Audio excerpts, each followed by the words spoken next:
کیوں ضروری ہے؟ اللہ کے رسول کا حلیہ پہچاننا اس لیے ضروری ہے تاکہ ہم کفر و شرک سے محمد رسول الله. كتاب الشمائل المحمدية للإمام الترمذي رحمه الله تعالى. كان رسول الله صلى الله عليه وسلم ليس بالطويل البائن ولا بالقصير. حضرت عبداللہ بن عباس نے پکڑ لیا. تم نے خواب دیکھا؟ ہاں. اچھا بتاؤ اللہ کے رسول کا حلیہ کیسے تھا؟ یہ ہم پکڑیں گے شمائل کو پڑھنے کے بعد ہر دجال کو پکڑیں گے. ولا بالجعد القطط ولا بالسبط بعثه الله. بسم الله الرحمن الرحيم. إن الحمد لله نحمده ونستعينه ونستغفره ونعوذ بالله من شرور أنفسنا ومن سيئات أعمالنا. من يهده الله فلا مضل له ومن يضلله فلا هادي له. وأشهد أن لا إله إلا الله وأشهد أن محمدا عبده ورسوله. يا أيها الذين آمنوا اتقوا الله حق تقاته ولا تموتن إلا وأنتم مسلمون. يا أيها الناس اتقوا ربكم الذي خلقكم من نفس واحدة وخلق منها زوجها وبث منهما رجالا كثيرا ونساء واتقوا الله الذي تساءلون به والأرحام إن الله كان عليكم رقيبا. يا أيها الذين آمنوا اتقوا الله وقولوا قولا سديدا يصلح لكم أعمالكم ويغفر لكم ذنوبكم ومن يطع الله ورسوله فقد فاز فوزا عظيما. أما بعد فإن خير الحديث كتاب الله وخير الهدي هدي محمد صلى الله عليه وسلم وشر الأمور محدثاتها وكل محدثة بدعة وكل بدعة ضلالة وكل ضلالة في النار.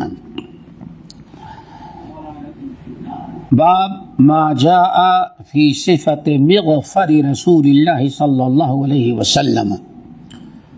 قال حدثنا قتيبة بن سعيد قال حدثنا مالك بن أنس عن ابن شهاب عن أنس بن مالك رضي الله تعالى عنه أن النبي صلى الله عليه وسلم دخل مكة وعليه مغفر فقيل له هذا ابن خطل متعلق بأستار الكعبة فقال اقتلوه. محترم سامعین، شمائل ترمذی کا باب نمبر 16 ہے. الحمدللہ 15 باب ہم لوگوں نے پڑھ لیا، ختم ہو گئی. اللہ تعالیٰ سے دعا کرو کہ پوری کتاب ہمیں پڑھنے، پڑھانے، سننے، یاد رکھنے کی توفیق نصیب فرمائے. نبی علیہ السلام کی محبت کا تقاضا ہے کہ آپ کی ہر چیز کا علم ہم رکھیں، اور پھر محبت کا تقاضا ہے کہ نبی کی علیہ السلام کی سیرت، کردار، گفتار، اخلاق اپنے اندر ہم پیدا کرنے کی بھی کوشش کریں. دوستو، تو یہ اس باب کے اندر نبی علیہ السلام کی مغفر کا بیان ہوگا. مغفر عربی زبان میں کہتے ہیں، جس کو ہم لوگ اردو میں کھود کہتے ہیں. کھود کیا چیز ہے؟ اس کو آپ یوں سمجھیں کہ جنہ جس کو عربی میں کہا جاتا ہے، ڈھال، کھود. پرانے زمانے میں آج بھی دشمن کے وار سے، تیر سے، تلوار سے، بندوق کی گولی سے اپنے سر کو بچانے کے لیے لوہے کا جو ایک اسلحہ اپنے ہم سر پر باندھ لیتے ہیں، اسی کو عربی زبان میں مغفر کہا جاتا ہے. مغفر کے معنی آتے ہیں چھپا دینا. اپنے سر کو دشمن کی وار سے بچانے کے لیے، محفوظ رکھنے کے لیے، چھپانے کے لیے آپ جو اوپر اپنے سر پر پہنتے ہیں اس کو کہا جاتا ہے کھود. آج بھی کچھ سمجھ میں نہ آئے تو سب سے بہترین چیز ہے، یہ دیکھیں آپ آج انسان موٹر سائیکل یا اسکوٹر چلاتا ہے تو ہیلمٹ پہن لیتا ہے. کیوں؟ اللہ نہ کرے اگر انسان گر گیا یا ایکسیڈنٹ ہو گیا تو اس کا سر جو ہے وہ زمین میں چوٹ کھانے یا باہر کسی چیز کے لگنے سے محفوظ رہے گا. تو یہ عربوں کا دستور تھا اور پوری دنیا کا بلکہ دستور تھا. نبی علیہ السلام جنگ کے موقع پر خود کا استعمال کرتے تھے. تو آیا آپ کا خود کیسے ہوتا تھا؟ آج اس باب میں اسی کا بیان ہوگا.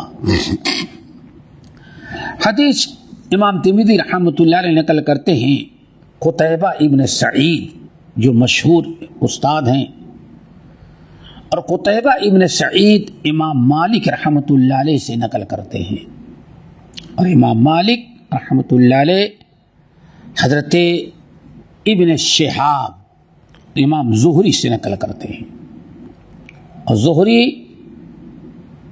خادم رسول صلی اللہ علیہ وسلم انس بن مالک رضی اللہ تعالیٰ عنہ سے روایت کرتے ہیں. انس بن مالک رضی اللہ تعالیٰ عنہ کہتے ہیں کہ ان النبی صلی اللہ علیہ وسلم دخل مکہ وعلیہ مغفر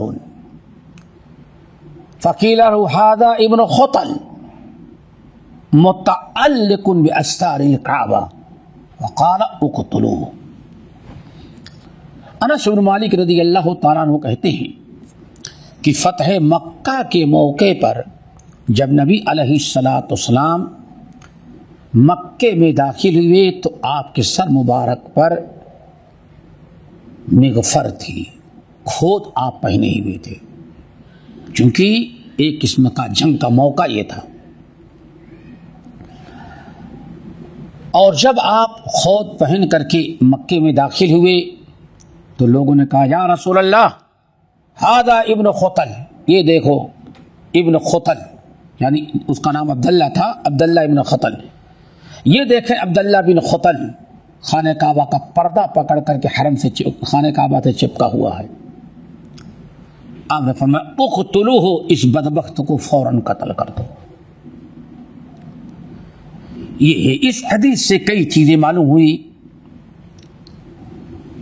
اور سب سمجھنے کی ضرورت ہے. نمبر ایک، نبی علیہ السلام خود پہنتے تھے، سب سے پہلے اس کا علم ہوا، اور اسی لیے امام ترمذی نے اس حدیث کو نقل کیا کہ آپ مکے میں جب داخل ہوئے تو آپ کے سر مبارک پر خود رکھا ہوا تھا. نمبر دو، اس سے ایک بات یہ بھی معلوم پڑ گئی، ایک فقہی بڑا اہم مسئلہ، اس کو یاد رکھیے گا کہ مکے کے اندر، مکے میں جو شخص حج یا عمرے کی نیت سے داخل ہو اس کے لیے احرام باندھنا ضروری ہے. لمن اراد الحج او العمرہ، جو انسان حج اور عمرے کے ارادے سے حرم کے اندر مکے میں داخل ہوگا اس کے لیے احرام باندھنا ضروری ہے. بغیر احرام کے داخل ہونا اس کے لیے جائز نہیں ہے. لیکن اگر کوئی انسان حج اور عمرے کے نیت کے بغیر کسی اور نیت سے خانہ کعبہ کی زیارت کے لیے، حرم میں جمعے کی نماز پڑھنے کے لیے، یا کسی اور اپنے بزنس کاروبار کے لیے اگر مکے میں داخل ہوتا ہے، حج اور عمرے کی نیت نہیں رکھا ہے، تو وہ بغیر احرام کے داخل ہوگا، اس کو احرام باندھنے کی ضرورت نہیں ہے. دلیل، نبی علیہ السلام داخل ہوئے حرم میں تو جنگ کے ارادے سے داخل ہوئے تھے، اس لیے آپ نے احرام نہیں باندھا تھا، سر پر آپ نے خود پہن رکھے تھے. احرام کی حالت میں سر کھلا ہونا چاہیے تھا. ایک مسئلہ تو یہ معلوم ہو گیا. تیسرا بڑا اہم مسئلہ اس حدیث سے یہ بھی معلوم پڑا اور سمجھنے کی ضرورت ہے کہ اللہ کے رسول نے فرمایا اقتلوہ، جب آپ داخل ہوئے تو کچھ لوگوں نے دیکھا کہ عبداللہ ابن خطل نامی کافر یہ خانہ کعبہ کا پردہ پکڑ کر کے چپکا ہوا ہے. نبی علیہ السلام نے فرمایا، آپ کو پتا ہے کہ اللہ تعالی یہ ابن خطل موجود ہے، آپ نے اس کو قتل کر دو. اس کو قتل کیوں کیا گیا؟ اس کی کئی وجوہات ہیں. الحمدللہ نبی علیہ السلام فاتحانہ داخل ہوئے تھے، سارے دشمن تھے لیکن آپ نے سب کو معاف کیا. چند آدمی کی گردن ماری گئی بس. ان میں ایک یہ بدماش عبداللہ بن خطل تھا. اس نے کئی جرائم پیش کیے تھے، اسی لیے اللہ کے رسول نے اس کو نہیں چھوڑا. نمبر ایک، یہ مدینہ آیا اور مدینہ آنے کے بعد کلمہ پڑھ کر کے مسلمان بنا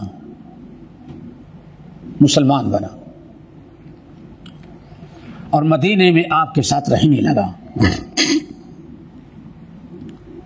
اس کے ساتھ اس کا ایک غلام تھا جو باقاعدہ اس کی خدمت کرتا تھا. ایک عرصے تک ایسے ہی رہا، لیکن ایک عرصے کے بعد اس نے پہلا جرم یہ کیا کہ مرتد ہو گیا، اور مرتد کی سزا قتل ہے. پہلا جرم اس نے کیا، یہ اسلام سے مرتد ہو گیا. نمبر دو، مرتد ہو جانے کے بعد دوسرا جرم اس کمبخت نے یہ کیا تھا کہ اپنے خادم کو قتل کر دیا، یعنی قتل کا کیس اس کے اوپر تھا. قاتل تھا، یہ مرتد تھا اور قاتل تھا. نمبر تین، تیسرا بڑا خطرناک جرم اس نے کیا، یہ دو گانے والی لڑکیاں اور ڈاسنے خریدا اور ان دونوں کو تنخواہ خرید کے وقف کر دیا کہ محمد صلی اللہ علیہ وسلم کے بارے میں گندے گندے اشعار بنا کر کے خوب ان کو بدنام کرو. نبی علیہ السلام کو گالیاں دیتی تھی. یہ تین جرائم اس نے کیے تھے. نمبر ایک، مرتد ہوا. نمبر دو، اپنے خادم کو اس نے قتل کیا، قتل کا کیس. نمبر تین، لڑکیوں کو خرید کر کے اس نے پال رکھا تھا، صرف نبی علیہ السلام کو گالیاں دینا، آپ کے خلاف قصیدے بنانا، گانا گانا اور آپ کو بدنام کرنے کی کوشش کرنا. یہ تین جرائم تھے. نبی علیہ السلام نے اسی لیے اس کو قتل کر دیا. یہ سب لوگوں کو معاف کیا لیکن اس کو قتل کیا گیا. یہ اس حدیث کا مطلب ہے. حدیث نمبر 2 اس باب کی، امام ترمذی رحمۃ اللہ علیہ کہتے ہیں حدثنا عیسی بن احمد قال حدثنا عبد الله بن وهب قال حدثني مالك بن انس عن ابن شهاب عن انس بن مالك رضي الله تعالى عنه ان رسول الله صلى الله عليه وسلم دخل مكة عام الفتح وعلى راسه المغفر فلما نزعه جاءه رجل فقال له ابن خطل متعلق بأستار الكعبة فقال اقتلوه. قال ابن شهاب وبلغني أن رسول صلى الله عليه وسلم لم يكن يومئذ محرما. یہ حدیث کا متن، اس حدیث کا متن تقریباً وہی ہے جو اسے پہلے حدیث کا تھا. کچھ چیزیں اس میں مزید ہیں جو پہلی حدیث میں نہیں تھی، اس لیے اس حدیث کو امام ترمذی رحمۃ اللہ نے دوبارہ نقل کیا.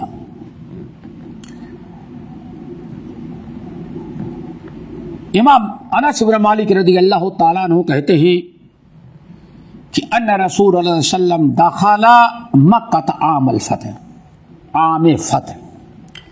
پہلے میں صرف داخل ہونے کا تذکرہ تھا، کب داخل ہوئے اس کا تذکرہ نہیں تھا. تو اس پہلی حدیث میں جو چیز نہیں مذکور تھی، اس سند کے ساتھ امام ترمذی کو جو حدیث ملی اس میں مذکور ہے. اس فائدے کے لیے امام ترمذی نے دوبارہ حدیث نقل کی. پتہ چل گیا عید آپ جب داخل ہوئے تو فتح مکہ کا دن تھا. وعلی رأسہ المغفرہ، اور آپ کی سر مبارک پر خود رکھا ہوا تھا. فلما نزعہ، یہ جملہ پہلی حدیث میں نہیں ہے. جب آپ فتح پا گئے اور کفار مکہ نے بالکل ہتھیار ڈال دیا تو آپ نے اپنا خود نکال کر کے رکھ دیا. پہلی حدیث جو گزری ہے اس میں خود نکال کر کے رکھنے کا کوئی تذکرہ نہیں تھا. جب خود نکال کر اتار کر کے رکھ دیے، اطمینان ہو گیا کہ اب کوئی جنگ ہونے والی نہیں ہے. اتنے میں ایک شخص دوڑا ہوا آیا، ایک شخص آیا اور آنے کے بعد کہتا ہے ابن خطل متعلق باسطار الکعبہ، یا رسول اللہ. ابن خطل خانہ کعبہ کا پردہ پکڑ کر کے خانہ کعبہ سے چپکا ہوا. آ کر بتایا اس نے، آپ نے فرمایا اقتلوہ، اس کو پکڑو اور اس کی گردن مار دو. حدیث کے راوی ہیں دیکھیں امام انس بن مالک رضی اللہ تعالیٰ عنہ کے شاگرد جو ہے سند میں دونوں روایتوں میں عبداللہ امام زہری ہیں. محدثین ایک حدیث کو کئی سند سے نقل کرتے تو بے فائدہ نہیں کوئی فائدہ ہوتا ہے. پہلی حدیث میں بس اتنا تھا کہ اللہ کے رسول نے فرمایا ابن خطل کو قتل کر دو، بس وہاں حدیث ختم ہو گئی. لیکن یہ دوسری حدیث جو ہے، دوسری سند، اس میں امام انس بن مالک رضی اللہ تعالیٰ عنہ کے شاگرد امام زہری رحمۃ اللہ علیہ پوری حدیث بیان کرنے کے بعد ایک اور چیز بیان کرتے جو پہلی حدیث میں نہیں تھی.